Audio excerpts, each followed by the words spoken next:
नमस्कार। India news के sports page पे आपका स्वागत है। मैं हूं राजीव मिश्रा और आप अपना देख रहे हैं अपना पसंदीदा शो रन युद्ध में। आज बात करेंगे अरुण जेटली स्टेडियम में चल रहे टेस्ट मैच के दूसरे दिन की खेल की, और दूसरे दिन का खेल का एनालिसिस करेंगे। और अगर आप पूरे 90 ओवर की क्रिकेट को बहुत ध्यान से देखेंगे तो आपको लगेगा जिंदगी में जो तमाम उतार चढ़ाव आप महसूस करते हैं आम दिनों में, वो क्रिकेट के मैदान पर किस तरह से लागू होती है। और शायद इसीलिए क्रिकेट का खेल जिंदगी से बहुत ज्यादा मेल खाता है। और अक्सर अगर आप टेस्ट क्रिकेट के दीवाने या टेस्ट क्रिकेट के फैन है तो फिर आपको इस तरह के टेस्ट मैचेस जरूर देखने चाहिए, जहां पर हर सेशन के बाद ये कह पाना बहुत मुश्किल होता है कि कौन सी टीम किस पर भारी पड़ेगी, कौन सी टीम इस टेस्ट मैच में 19 हुई है और कौन सी टीम 20 होती नजर आ रही है। इन सभी मुद्दों पर आगे डिटेल में बातचीत करेंगे। हमारे साथ पूर्व क्रिकेटर सबा करीम हमारे साथ जुड़ चुके हैं, और राजकुमार शर्मा जी दिल्ली टीम के हेड कोच और विराट कोहली के कोच हमारे साथ हैं। इस टेस्ट मैच में जो सबसे इंपॉर्टेंट लम्हा था, मुझे लग रहा है वो लम्हा था विराट कोहली का आउट होना। जिस अंदाज में वो बैटिंग कर रहे थे ऐसा लग रहा था कि मानो यंगस्टर्स के लिए एक लर्निंग प्रोसेस चल रहा है, उनकी बल्लेबाजी को देखकर जिस सर्टेन तरीके से उनका फुटवर्क चल रहा था। लेकिन अचानक ह्यूमन एरर कहें या एक गलत फैसला कहें, जो बहुत देर तक चर्चा में रहा। विराट कोहली ड्रेसिंग रूम में गुस्से में भी बहुत ज्यादा नजर आया जब उनको आउट दिया गया। उसके बाद राहुल द्रविड़ से भी वो काफी बातचीत करते रहे। नितिन मेनन के साथ भी मैदान पर जब वो फील्डिंग करने आए उनसे बातचीत कर रहे थे। ओवरऑल शायद वो टर्निंग पॉइंट हो सकता है इस मैच में, लेकिन अभी भी 2 दिन के खेल के बाद शायद ऑस्ट्रेलिया को थोड़ा एडवांटेज है, क्योंकि उनके पास 62 रनों की लीड है और भारत को इस टेस्ट मैच में चौथी पारी खेलनी है। सभा भाई और राजकुमार सर हमारे साथ हैं। राजकुमार सर, क्या आप मानते हैं विराट को जिस तरह से आउट दिया गया, आउट नहीं थे वो हम सब देख पा रहे थे, और क्योंकि एविडेंस ऐसे नहीं थे कि जहां पे उनको नॉट आउट करार दिया जाए। क्योंकि अगर आप थर्ड अंपायर के पास जाते हैं और अंपायर ने यानी ऑन फील्ड अंपायर ने आउट दिया है, तो आपको वो एविडेंस तलाशने पड़ते हैं जहां से आप ये कह सके वो नॉट आउट है। वो एविडेंस नहीं दिखे। किसकी गलती आप यहाँ पे मान रहे हैं, और क्या आपको लग रहा है सेकेंड डे का टर्निंग पॉइंट था? विराट इतनी अच्छी बैटिंग कर रहे थे कि हो सकता है उनकी उनकी बैटिंग से हम 100 या 125 रन की लीड लेने में कामयाब हो जाते। बिल्कुल राजीव, बहुत शानदार बल्लेबाजी कर रहे थे। कहीं भी कोई एरर नहीं नजर आ रहा था। बहुत ही कैलकुलेटिव और बहुत ही अच्छी टच में लग रहे थे वो।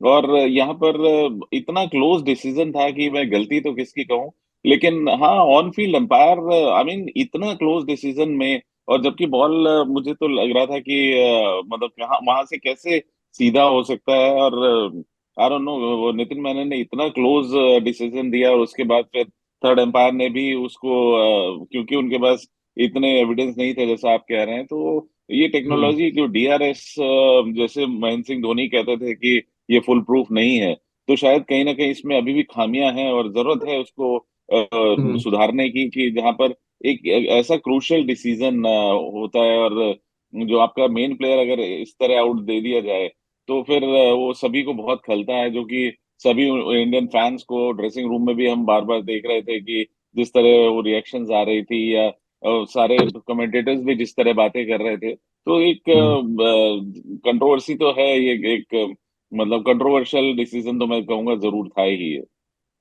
समा भाई, श्रेयस अय्यर का मैं इंटरव्यू सुन रहा था मैच के बाद, और उनका कहना था विराट वॉज फ्यूरियस। क्या वाकई इतना हॉरिबल डिसीजन था कि विराट ड्रेसिंग रूम में उनको शायद शांत करने के लिए राम के छोले भटूरे मंगाने पड़े, क्योंकि एक वेटर ने आगे कहा कुछ चीजें आ गई तब वो शांत हुए उसके बाद। वो इतने अच्छे लय में नजर आ रहे थे। अपने होम ग्राउंड पर वो मैच खेल रहे थे। अच्छी पारी राजीव, मैं उन्होंने यहाँ पे खेली एक थी तब एक तक। एक मिनट बीच में रोकना चाहूंगा। वो राम के नहीं है, वो प्रेम के छोले भटूरे हैं जो वो खाता है। अच्छा, प्रेम की जरूरत, प्रेम चाहिए भी था। प्रेम से ही समझाना पड़ेगा विराट को अगर गुस्से में है तो। जी। हाँ, तो ये सब भाई। फ्यूरियस होना तो लाजमी है, क्योंकि बल्लेबाज को ये लग रहा था, विराट को ये लग रहा था कि वो चूंकि खेल रहे थे वहां पर, उनको भली भांति मालूम था कि इनसाइड एज बल्ले में लगने के बाद उनके पैर से जाकर बॉल हाँ। टकराई थी। इसीलिए बहुत ज्यादा कन्विंस थे, और उनको बहुत ज्यादा हैरानी हुई होगी जब थर्ड अंपायर ने जो डिसीजन को ओवररूल किया नहीं। मुझे तो ये लग रहा था कि थोड़े बहुत एविडेंस थे, और इस तरह के एविडेंस अगर आपके पास हैं तो फिर बैट्समैन को जाना चाहिए था ये डिसीजन उनके फेवर में। हम्म। पर यहाँ पर पता नहीं किस कारण से वो डिसीजन को ओवररूल नहीं किया गया। और नाराज होना या फिर डिसअपॉइंटमेंट अपने चेहरे पर दिखाना, वो ये लाजमी है राजीव, क्योंकि ऐसा लग रहा था कि अगर वो खड़े रहते तो भारत की बढ़त और ज्यादा हो जाती। ये तो अंत में अच्छा रहा कि एक साझेदारी हो गई आर अश्विन और अक्षर पटेल के बीच में, नहीं तो भारत की समस्याएं और बढ़ जाती अगर वैसा नहीं हो पाता तो। नहीं सभा में क्या ये इस जो डीआरएस का नियम है उसमें विचार करने की नहीं जरूरत है कि अगर मैदान अंपायर ने आउट दे दिया है और बॉल अगर आपका थोड़ा सा हिट कर रहा है तो अंपायर्स कॉल जो एक होती है, मैं अंपायर्स कॉल पे बहुत ज्यादा सहमत नहीं होता कभी कभी। क्या डिसीजन को ओवर रूल करना, जिस तरह से आज चलिए माना कि बैट पैड एक था, दूसरा जब बॉल का एंगल दिखा वो भी लेग स्टंप को टच कर रहा था, ऐसा नहीं कि पूरी तरह हिट कर रहा है बॉल। देखिए राजीव, अगर सपोज उदाहरण ले लीजिए कि अगर डीआरएस नहीं होता तो क्या होता? विराट कोहली आउट होके जाते ना वापस। जी जी। तो डीआरएस की वजह से एक मौका उनको मिला था। अब ये अलग बात है कि ये ऐसा हुआ कि थर्ड अंपायर को ये लगा कि कोई कॉन्क्रीट एविडेंस उनके पास नहीं है जिसके वजह से वो मेन अंपायर के डिसीजन को रूल कर पाए। ये अंपायर्स कॉल के बारे में कई सारे कमेंटेटर्स, कई सारे एक्सपर्ट्स बात करते आ रहे हैं, पर इसके पीछे एक मैथमेटिक्स का फॉर्मूला है जो अप्लाई किया जाता है, जिसको हम लोग कहते हैं प्रोबेबिलिटी। और इसके बारे में मैंने 2-3 प्लेटफॉर्म पे बात भी की है। उदाहरण के तौर पर, अगर एक ऑब्स्टेकल अगर सामने है, इसका मतलब है कि पैड अगर सामने है, तो अगर एक ही स्पीड से एक ही जगह पर आप बॉल डालेंगे 10 गेंदें, तो कितनी गेंद जाकर विकेट से टकराएंगी, इस पर यह निर्भर करता है फॉर्मूला। तो इसी वजह से वो अंपायर्स कॉल दिया जाता है कि अगर ये लगता है कि अगर यहीं से बॉल बॉल टप्पा खाने के बाद पैड में लगेगी तो 10 में से सिर्फ 2 या 3 बार विकेटों पे लगेगी, इसका मतलब है कि अंपायर्स कॉल होगा वो। अगर अंपायर ने ये मान लिया है कि वो बॉल जाके विकेट से टकराएगी तो वो डिसीजन दिया जाएगा, क्योंकि टेक्नोलॉजी भी इतनी आगे बढ़ी नहीं है इस समय कि वो ऑब्स्टेकल को आप हटा दें। वो पैड एक ऑब्स्टेकल के रूप में काम करता है, इसी वजह से वो अंपायर्स कॉल दिया जाता है। पर अगर ये भी है कि वो भी अगर 50% और मोर अगर विकेट पे टकरा रही है तभी अंपायर्स कॉल को विथहेल्ड किया जाता है। अगर उससे कम से टकरा रही है तो फिर वो बॉल दिखाती है कि वो विकेटों को मिस करके चली गई है। तो इसके पीछे बहुत सारी रिसर्च की गई है और दर्शकों को भी ये जानना बहुत जरूरी है कि मैसाचुसेट्स इंस्टीट्यूट ऑफ टेक्नोलॉजी, जो एमआईटी है, जो यूएस की बहुत बड़ी रिसर्च यूनिवर्सिटी है, वहां के जो रिसर्च स्कॉलर्स हैं उन्होंने काम किया है। उसके बाद ये फॉर्मूला या फिर ये जो डिसीजन है वो सामने लाया गया है आईसीसी के सामने। नहीं, बिल्कुल। और एक लेकिन रिसर्च सभा सभा यहाँ मैं आपसे सहमत नहीं हूँ कि अगर उन्होंने ये रिसर्च की है तो ये रिसर्च फुल प्रूफ है।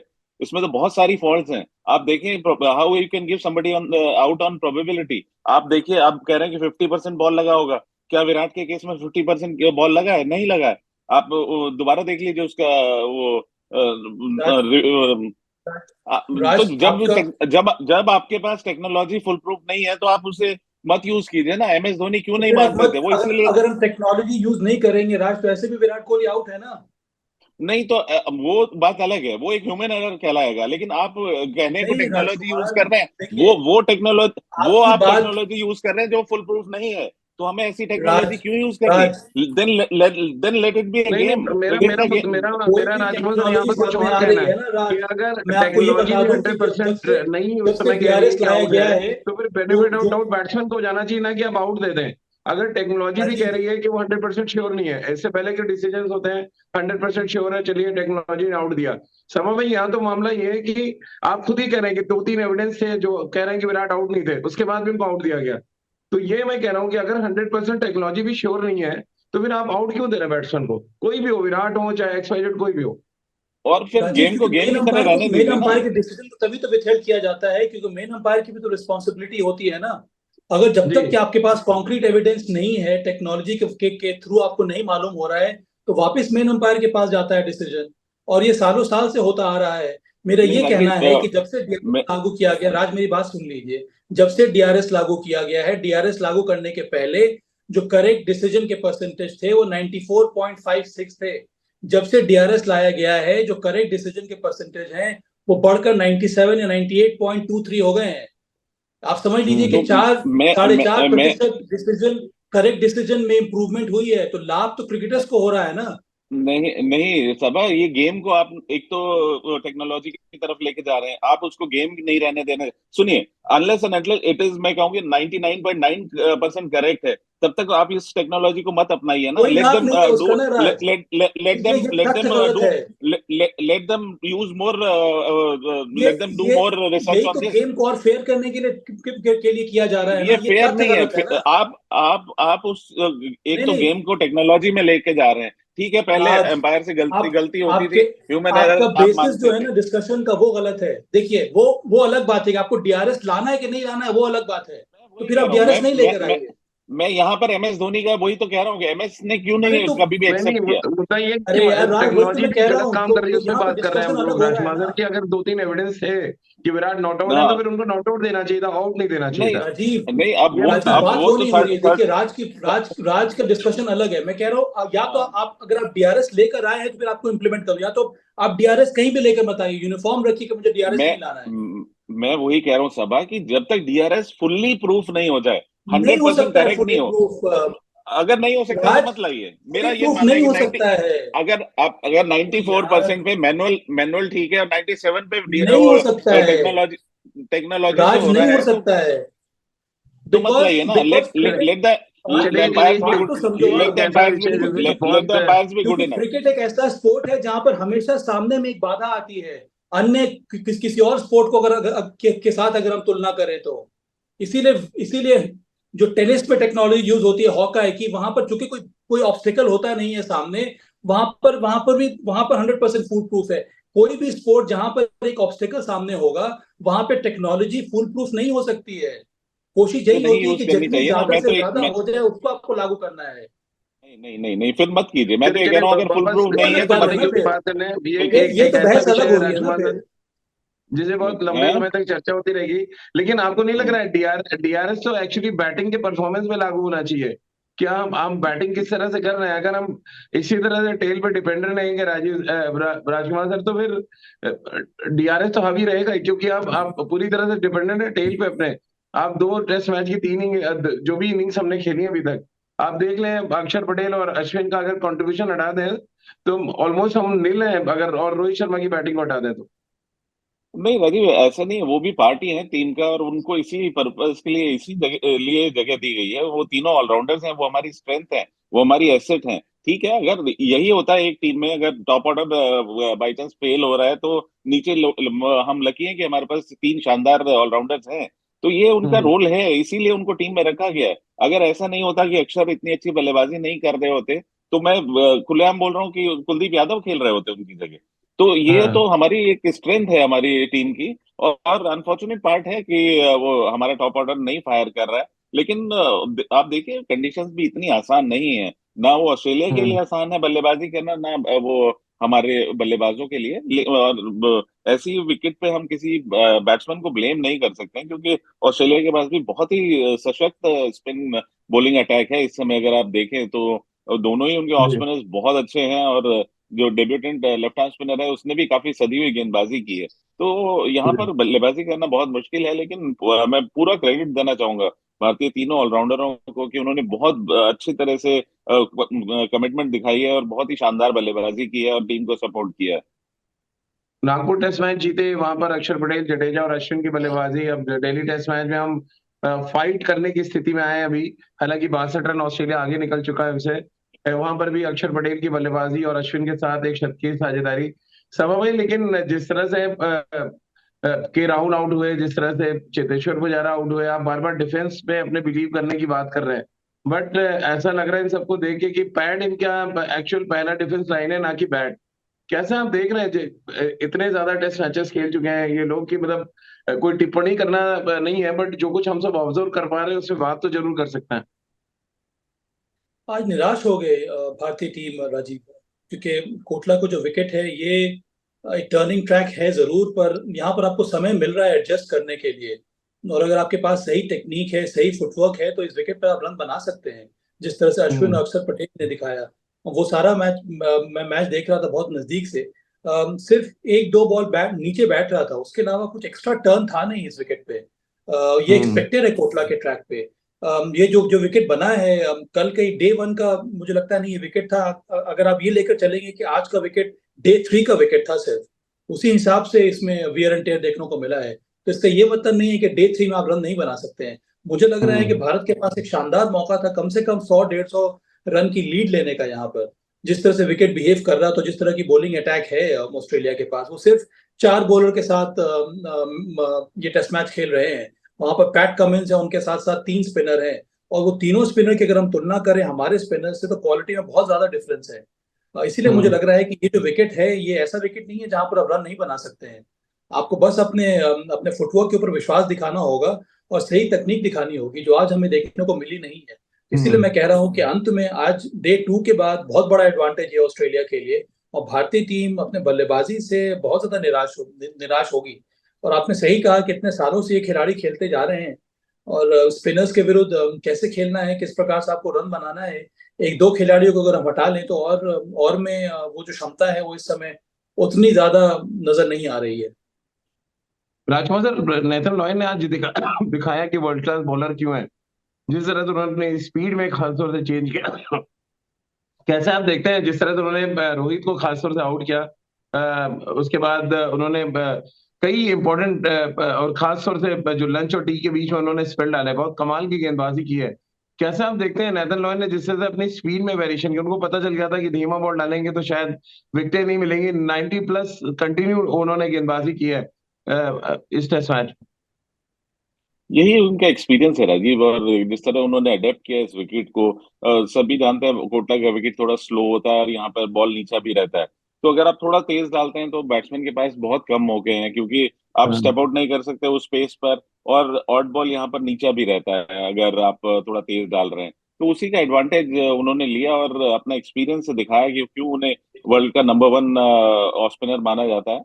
अभी तो एक बहुत बड़ा कंटेंशन है कि वो नंबर 1 है या अश्विन नंबर 1 है। लेकिन हाँ, एक बहुत शानदार गेंदबाज है वो, उसमें कोई डाउट ही नहीं है कि नेथन लॉयन एक बहुत ही शानदार ऑफ स्पिनर है, और उनको ऐसे ट्रैक पे खेलना वाकई में आपको बहुत गट्स चाहिए। सभा भाई, आज दो इंपॉर्टेंट फैक्टर देखा। एक, अक्षर पटेल ने जिस तरह से काउंटर अटैक किया, फिर ऐसा लगा कि पिच में कुछ नहीं है। फिर जब ट्रेविस हेड बैटिंग करने आया, फिर ऐसा लगा पिच में कुछ नहीं है जब वो अटैक कर रहे थे। क्या इस पिच में आपको अपने स्ट्रोक्स खेलने पड़ेंगे अगर आपको रहना, क्योंकि एक अच्छी गेंद आपको आउट करेगी, एक अच्छा नीचा बॉल रह गया, एक अच्छा टर्न करेगा और आप फंसेंगे।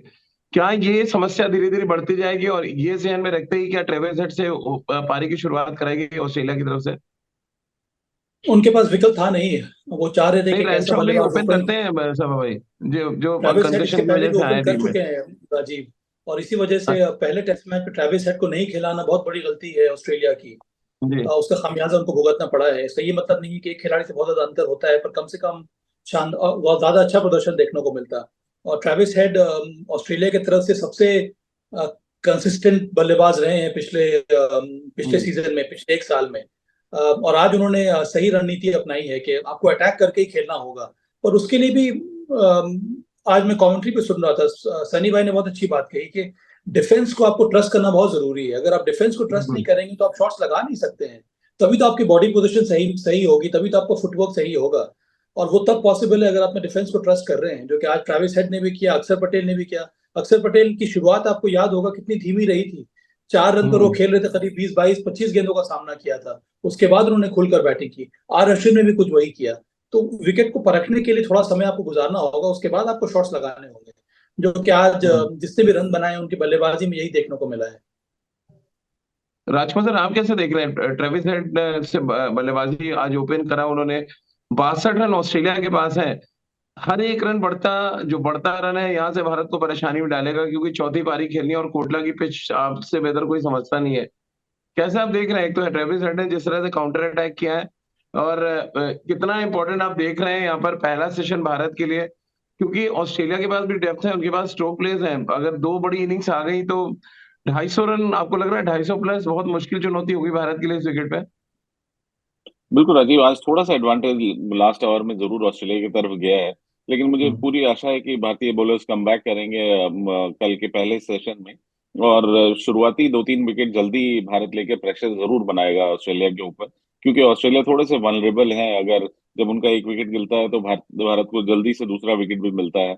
और यहाँ पे बहुत जरूरी होगा कि रोहित भलीभांति जानते होंगे कि अब दो तरह की फील्डिंग लगानी होगी, इनसाइड भी और इनसाइड आउटसाइड।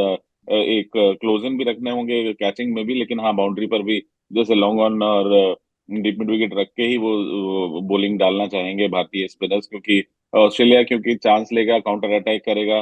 भली भांति जानते हैं कि यहाँ पर स्ट्रोक्स खेलने होंगे अगर उन्हें यहाँ पर रन बनाने हैं। तो इम्पोर्टेंट होगा, अब कल का पहला सेशन ही इस टेस्ट मैच को डिसाइड करेगा कि ये मैच कहाँ जा रहा है। और मुझे तो लगता है कि 250 रन भी अगर भारत को बनाने हुए तो भारत को ज्यादा मुश्किल नहीं होगी, क्योंकि ये एक लेसन आज के खेल से भारत ने लिया होगा कि किस तरह की बल्लेबाजी करनी है। और जिस तरह डिटर्मिनेशन भारत के टेलेंडर्स ने दिखाया है, टेलेंडर्स तो नहीं कहूंगा मैं, जिस तरह उन्होंने ऑलराउंडर्स ने जिस तरह बल्लेबाजी की, तो जरूर हमारे बल्लेबाज भी, टॉप ऑर्डर बल्लेबाज भी डिटर्मिन्ड होंगे इससे बेहतर प्रदर्शन करने में। और बहुत इंपॉर्टेंट रोल होगा अगेन रोहित का इस विकेट पर। अगर वो खड़े रहेंगे तो वो काउंटर अटैक करते रहते हैं, अच्छे स्ट्रोक्स हैं उनके पास, फुटवर्क अच्छा है, स्वीप अच्छा करते हैं, तो उनकी पारी बहुत इंपॉर्टेंट होगी। लेकिन उससे पहले इंपॉर्टेंट है कि आप ऑस्ट्रेलिया को 250 से कम पे रोके, जिससे इससे ज्यादा रन ना चेज करने हो फोर्थ इनिंग में। तो भाई, एक तो 62 रन की लीड को, कितनी बड़ी लीड आप मान रहे हैं पिच को देखते हुए? और दूसरा, क्या एज ए कैप्टन रोहित का बड़ा टेस्ट आप देख रहे हैं, क्योंकि अब आपको रन भी बचाने हैं, आपको ऑस्ट्रेलिया को आउट करने भी जाना है? वो तो एक्सपेक्टेड है राजीव, जैसा कि राजकुमार ने कहा कि आपको उसी प्रकार की फील्ड सजानी होगी ताकि आप तेज गति से रन ना दें। जितना आप हम्म। दबाव बढ़ाएंगे ऑस्ट्रेलिया बल्लेबाजों के ऊपर, जितनी आप ज्यादा डॉट डिलीवरीज डालेंगे, तभी आउट होने के चांसेस बढ़ेंगे। और इस वजह से आपको उसी तरह के की अटैकिंग फील्ड सजानी भी है, और उसके साथ साथ आपको रन्स भी देना नहीं है। तो सबसे बड़ी हम्म। चुनौती भारत को आएगी जब वो फोर्थ इनिंग्स में आएंगे बल्लेबाजी करने के लिए। मुझे पता नहीं, अभी भी ये लगता है, और कोटला का विकेट का ये ट्रेडिशन रहा है या फिर ये नेचर रहा है कि जैसे जैसे गेम प्रोग्रेस करता जाता है, विकेट और धीमा हो जाता है। नीचा जरूर हम्म। रहता है, पर अगर घुमाव मिलता भी है इस विकेट पर तो धीमी गति से घुमाव मिलता है। और अभी तक जो सरफेस मुझे नजर आया है, कुछ वैसे ही विकेट मुझे लग रहा है। अब राजकुमार को इस विकेट के बारे में ज्यादा जानकारी है, जिस तरह से मुझे नहीं, आप ऐसा फील हो बिल्कुल रहा ठीक है। कह रहे हो, बिल्कुल आप एग्री करता हूँ मैं सब, आप बिल्कुल आप ठीक कह रहे हो कि ये विकेट बाद में इम्प्रूव करता है। मतलब हाँ, यहाँ पर अच्छा। हमेशा देखा जा, हाँ हमेशा बाद में ये इम्प्रूव कर जाता है। बिल्कुल ठीक कहा सब ने कि थोड़ा नीचा तो जरूर रहता है, लेकिन कभी ऐसा नहीं होता कि ये बहुत ज्यादा बाउंस करने लगे या बहुत ज्यादा हम्म। बिल्कुल अखाड़ा हो जाए, तो बहुत ज्यादा तो मुश्किल इसका नहीं होगी मतलब, भारत को। हाँ, हम्म। इसीलिए मुझे लगता है कि ऑस्ट्रेलिया को ये टेस्ट मैच जीतने के लिए और भारत के ऊपर दबाव बढ़ाने के लिए, आज सब लोग कमेंट्री में भी कह रहे थे कि 250 260 के करीब ठीक रहेगा, पर मैं उससे कन्विंस नहीं हूं। मुझे लगता है कि 250 260 फोर्थ इनिंग में ये गेटेबल टारगेट रहेगा भारत के लिए। तो हम्म। जब अच्छा। तक कि ये स्कोर 300 से ऊपर नहीं जाता है, तब तक मुझे लगता है कि भारत हमेशा कॉन्टेस्ट में रहेगा। क्योंकि जिस तरह का विकेट बिहेव करता है, क्योंकि अभी भी इस विकेट पे कोई शार्प टर्न नहीं है राजीव, कोई एक्स्ट्रा बाउंस नहीं जी। है यहाँ पे। जो भी नेथन लायन ने जो विकेट लिया है वो डिसीव किया है फ्लाइट में, और गति से बीट हाँ। किया है उन्होंने। तो मुझे लगता है कि अगर हम ध्यान से बल्लेबाजी करेंगे फोर्थ फोर्थ इनिंग्स में, तब हम एक टारगेट जो है उसको चेस कर सकते हैं। राजकुमार सर, आखिरी एक सवाल आपसे, एक सभा भाई से। क्योंकि ऑस्ट्रेलिया की बैटिंग आज आपने देखी, 12 ओवर में उन्होंने लगभग 60 रन बना दिए, 5 के औसत से बैटिंग वो कर रहे थे। और वो पुराना ऑस्ट्रेलियन फ्लेवर नजर से आया हमें। कैसे आप देख रहे हैं टेस्ट मैच का तीसरा दिन? हमेशा कहते हैं डिसाइसिव होता है वो, जहां से पता चलता है कि कौन सी टीम डोमिनेट करने जा रही है। अभी जो हमने 6 सेशन देखे हैं, इक्वली हम कह सकते हैं कि दोनों टीमें रही हैं परफॉर्मेंस के लिहाज से। एक तो, क्या भारत ने एडवांटेज जाने दिया क्योंकि लीड ले नहीं पाए वो? और दूसरा, 60 रन बनवा देना, उस एडवांटेज को थोड़ा और बड़ा करने का काम किया इंडियन टीम ने।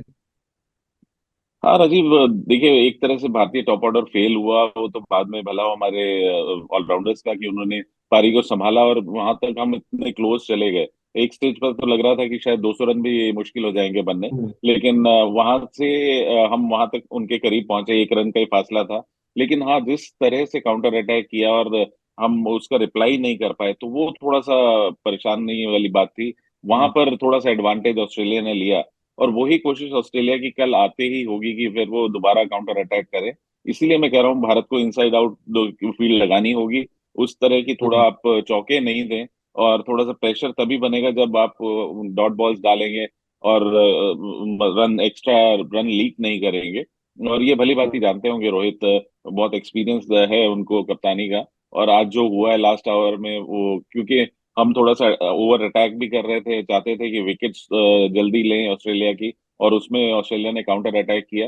तो ये स्ट्रेटेजी थी ऑस्ट्रेलिया की, उसमें आज वो कामयाब रहा। लेकिन हाँ, मुझे पूरी आशा है कि भारतीय गेंदबाज कल एक स्ट्रेटेजी के तहत गेंदबाजी करेंगे और उसी के अकॉर्डिंग फील्ड लेंगे और प्रेशर बना के रखेंगे ऑस्ट्रेलिया के ऊपर।